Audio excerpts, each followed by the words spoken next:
Yeah, I think the only thing I missed out was we didn't speak about cartoons as much Let's speak about cartoons. and comic books. And I just quickly want to accept and reiterate that I'm a huge Batman fan.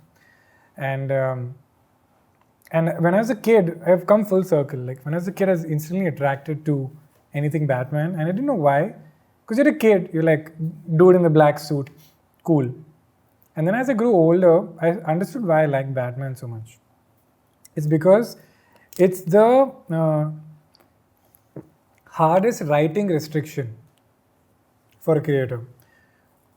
You have a superhero that doesn't have powers, so all your villains can't have powers either.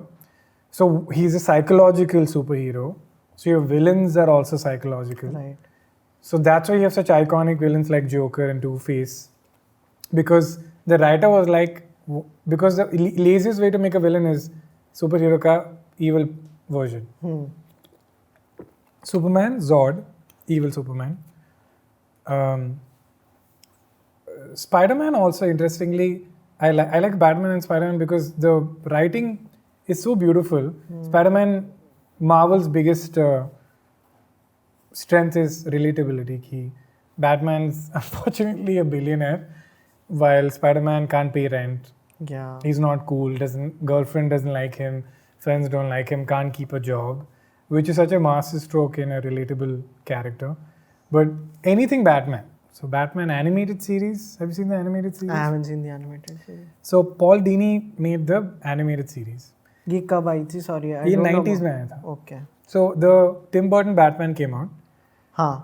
So they were like, इस tone में let's make a cartoon. ठीक है.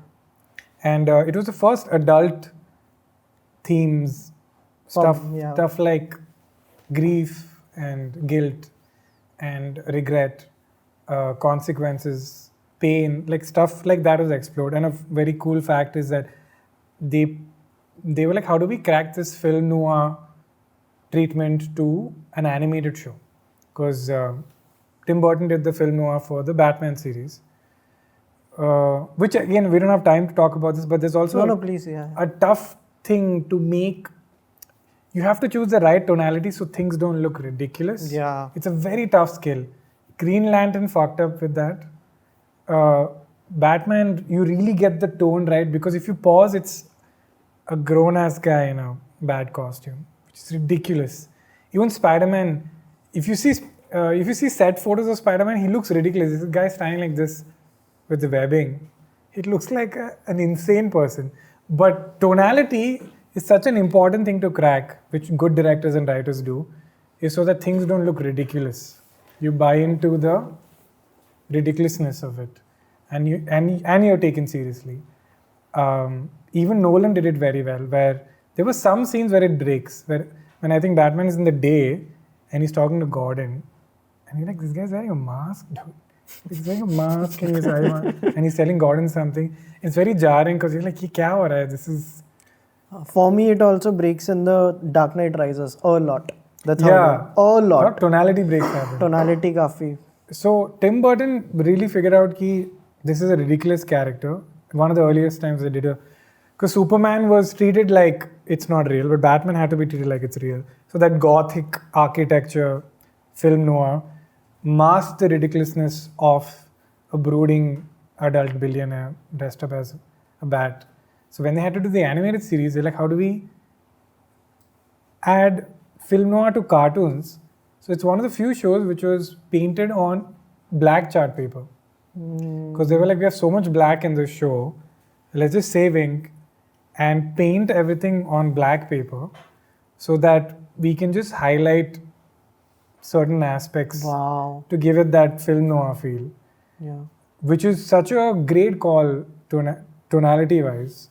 Do you know that Netflix effect or that Amazon effect? The colors, the thing. Yeah, when you watch a Netflix original, you know it's a Netflix original. And you watch like an Amazon. I'm not trying to diss anybody. I'm sure they worked very hard. It's also a thing for the Mexico. You know how they like sepia-fy the thing. Yeah. You know it's Mexico. And mistakenly people call it film look, and you camera guys know cinematic look. How to get cinematic look? And I was really thinking about the cinematic look. I was like, is it out of reach for us? Do you have to have a $100 million budget to get cinematic look, and then the creator happened, and then I remember like some Wonka Wai films, Yeah. and they're like shot pretty badly, like they're shot in some fuck all camera, and a lot of these Korean filmmakers, and I realized it's not the quality, it's not the composition, it's just tonality. If you get the tonality right, you can get away with anything. You get that, you make the audience like I'm in control now. You cannot break out of this. And Crazy. Yeah, and that tonality is something that even stand-up comedians use very well.